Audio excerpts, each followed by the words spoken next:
दोस्तों एक वैकेंसी आई है, इसके बारे में वीडियो मैं बनाना भूल गया था या फिर मैंने नहीं बनाई थी। तो ये है आपका एनआईटी दुर्गापुर जो कि वेस्ट बंगाल में सेंट्रल गवर्नमेंट की जॉब है। मिनिस्ट्री ऑफ एजुकेशन के तहत ये आती है और आप कहीं से भी इसका फॉर्म भर सकते हो। हालांकि उसके आसपास के लोग ही भरेंगे क्योंकि आपकी लाइफ टाइम अगर आप जॉब करते हो तो लाइफ टाइम आप इसी में ही रहोगे। हाँ, कल के दिन जाकर आप ट्रांसफर ले सकते हो दूसरे किसी एनआईटी में अगर वहां पे चलता होगा तो। वैसे हो जाता है, ऐसे कोई प्रॉब्लम नहीं है। हाँ, बट आप एक बार जॉब ले लो, वो ज्यादा इंपॉर्टेंट है आप लोगों के लिए। अब देखो यहाँ पे जो आपके लिए सबसे इंपॉर्टेंट है मैं आपको बता देता हूँ कौन कौन सी पोस्ट है जिसे आप कर सकते हो। ओके, अब मैं यहाँ पे आपको टाइम वाइम सब बता दूंगा। हालांकि ये 12 तारीख से स्टार्ट हो चुका है, अभी आई थिंक है ये। तो इसको फॉर्म को भर लेना आप। ये हमारे काम का नहीं है, ये भी नहीं है, ये भी नहीं है, ये भी नहीं है। वैसे तो इस ग्रुप ए में कुछ भी नहीं है, ठीक है। जो हमारे लिए है यहाँ पे अभी वो है आपका ये सुपरिंटेंडेंट।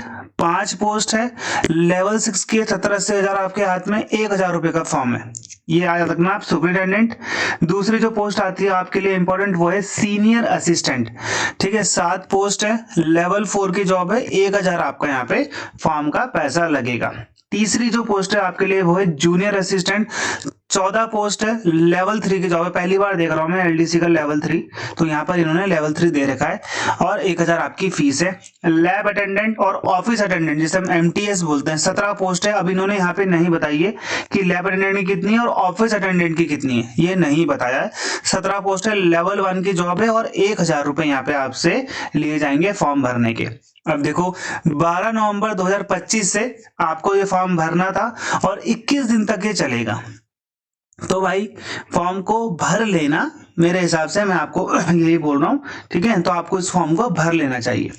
अब यहाँ पे क्या क्या चाहिए मैं आप लोगों को बता देता हूं। जो मैंने आपको बताया सुपरिटेंडेंट है ना, सीनियर असिस्टेंट, जूनियर असिस्टेंट और लैब वाला जो है हमारा, ठीक है। मैं आपको उसकी एज और उसका एजुकेशन क्वालिफिकेशन बता देता हूँ। और उससे पहले अगर आपको इसका पीवाईक्यू चाहिए, प्रीवियस ईयर पेपर चाहिए, तो मैं आपको दे दूंगा टेलीग्राम चैनल का लिंक, नीचे जाके आप ज्वाइन कर सकते हो। उसके मॉक टेस्ट भी आपको मिल जाएंगे मेरे वीडियो के डिस्क्रिप्शन में, नीचे जो होता है ना वहां पे मिल जाएंगे। वैसे आप टेलीग्राम चैनल ज्वाइन कर लेना, सारी की सारी जो जॉब रिलेटेड इंफॉर्मेशन होती है मैं आप लोग को वहीं देता हूँ। देखो सुपरिटेंडेंट लेवल 6 की जॉब है भाई, मैंने आपको बताया था। एज इसमें 30 ईयर्स है जनरल कैंडिडेट के लिए।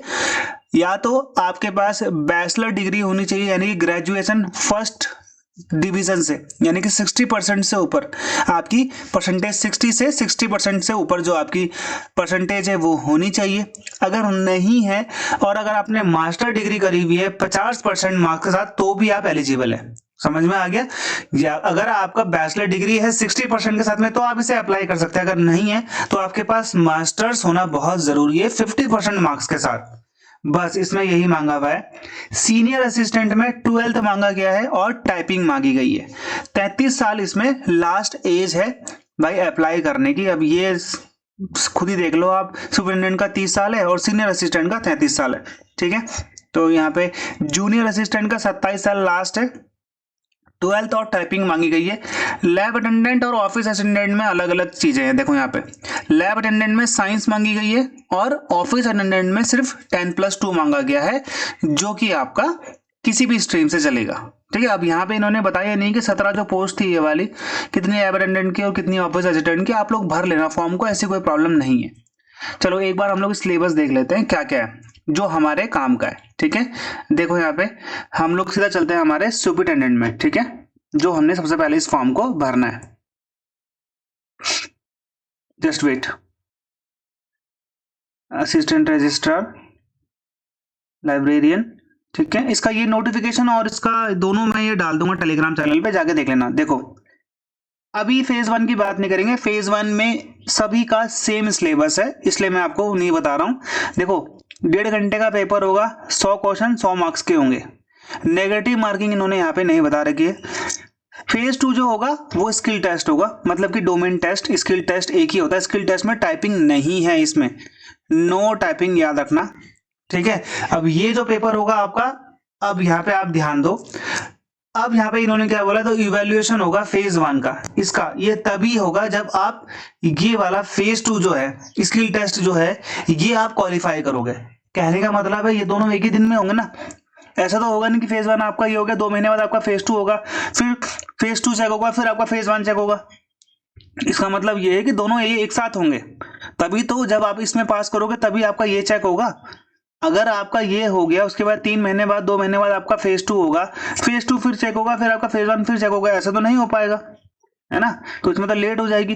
तो आप लोगों को यहाँ पे ध्यान देना है कि ये दोनों एक साथ ही होंगे, क्योंकि यहाँ पे इन्होंने बोला है कि भाई इवैल्यूएशन जो होगा आपका फेज 1 का वो तभी होगा जो स्किल टेस्ट क्वालिफाई करेगा, ये वाला स्किल टेस्ट, है ना। अब स्किल टेस्ट में यहाँ पे सिर्फ क्या है, क्वेश्चन आपसे पूछे जाएंगे CCS central civil services rules जो बोलते हैं इसको, TADA LTC, है ना, RTI एक्ट जो बोलते हैं हम लोग, CCS leave rules, CCS pension rules, NPS NIT act, ठीक है, GFR जनरल फाइनेंशियल रूल जिसे हम बोलते हैं, ये सब जो होते हैं इसके बारे में आपसे क्वेश्चन पूछे जाएंगे। मे बी ये लिखने वाले हैं या ऑप्शन वाले हैं, इसके बारे में इन्होंने यहाँ पे कोई भी जानकारी नहीं दे रखी है।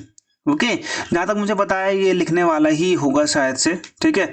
तो ये क्वेश्चन आपसे यहाँ पे पूछे गए हैं, ये आप पास करोगे तो ही आपका ये चेक होगा। ओके, समझ में आ गया। ये 90 वाला मैं आपको बता दूंगा अभी आगे।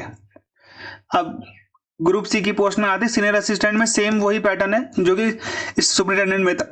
अब यहाँ पे टाइपिंग, इसके फेज 2 में टाइपिंग भी है, ये रिक्रूटमेंट रूल 2019 के अनुसार, और कुछ क्वेश्चंस भी हैं, यही है आपका NIT का, है ना, गवर्नमेंट ऑफ इंडिया के education system in India, types of educational institution, ये कैसे कैसे होते हैं, हायर होते हैं, ठीक है, प्रोफेशनल होते हैं, ये सब आपको पता होना चाहिए। इसके नोट्स मेरे उसमें पड़े हुए हैं, मैं आपको दे दूंगा, मुझे मैसेज कर देना एक बार, ठीक है, टेलीग्राम से मेरा वो निकाल के। अब यहाँ पे भी इन्होंने सेम बोला है कि आपका फेज 1 तभी चेक होगा जब आप स्किल टेस्ट क्वालिफाई करोगे, तो यानी कि ये भी पेपर साथ में होंगे। ये वाला मैं अभी आपको आगे बता दूंगा। अब यहाँ पे देखो आप, जूनियर असिस्टेंट में भी सेम वही है पैटर्न, फेज 2 में भी इनका सेम वही है जो सीनियर असिस्टेंट में था। इसके क्वेश्चन पूछेंगे NPS GM, government T market place जिसको हम बोलते हैं, types of education institution, typing test भी होगा आपका रिक्रूटमेंट रूल 2019 के अनुसार। फेज 2 आपने पास करने के बाद ही आपका यहाँ पर ये निकलेगा, ठीक है। ये चीज समझ में आए आपको। फेज 1 में अभी आपको बता दूंगा, सबका सेम है।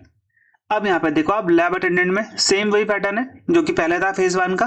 फेज 2 में इसमें सिर्फ रीडिंग कॉम्प्रिहेंशन आएगा, वो चेक होने के बाद आपका ये वाला चेक होगा, यानी कि दोनों पेपर आपके साथ में होने वाले हैं, लैब अटेंडेंट, ऑफिस असिस्टेंट का। अब देखो यहाँ पे सिलेबस क्या है पार्ट ए का, यानी कि जितनी भी आपकी मैंने ग्रुप सी की पोस्ट, ग्रुप बी की पोस्ट बताई है, कौन से, superintendent, senior assistant, junior assistant और MTS जो आपका लैब असिस्टेंट और फील्ड ऑफिस अटेंडेंट था ना, जो मैंने आपको बताई थी, उन सबका जो पार्ट ए है, यानी जो आपका पेपर होगा वो होगा एप्टीट्यूड, यानी कि आपका maths, reasoning, general English, DI भी आएगा आपका, और जनरल नॉलेज और कंप्यूटर के क्वेश्चंस भी आएंगे। अब यहाँ पे इन्होंने ये नहीं बताया है कि कौन से कितने आएंगे, ठीक है। तो ये सब के नोट्स मेरे पास पड़े हुए हैं, मेरे नीचे आप जाके देख सकते हो, वहाँ पे आपको ये मिल जाएंगे। या तो आप टेलीग्राम में चले जाना, या तो फिर आप लोग देख लेना, वहाँ पे ये आपको मिल जाएंगे, कोर्स के अंतर्गत आपको मिल जाएंगे, ठीक है। बाकी आप देख सकते हो अपने अनुसार, आपको PYQs भी मिल जाएंगे जो आपके लिए इंपॉर्टेंट है, ठीक है। तो मिलते हैं हमारे अगले वीडियो में, और इसका लिंक अप्लाई करने का वो भी मैं दे दूंगा, टेलीग्राम चैनल ज्वाइन कर लोगे तो आपको मिल जाएगा। बाय बाय, जय हिंद।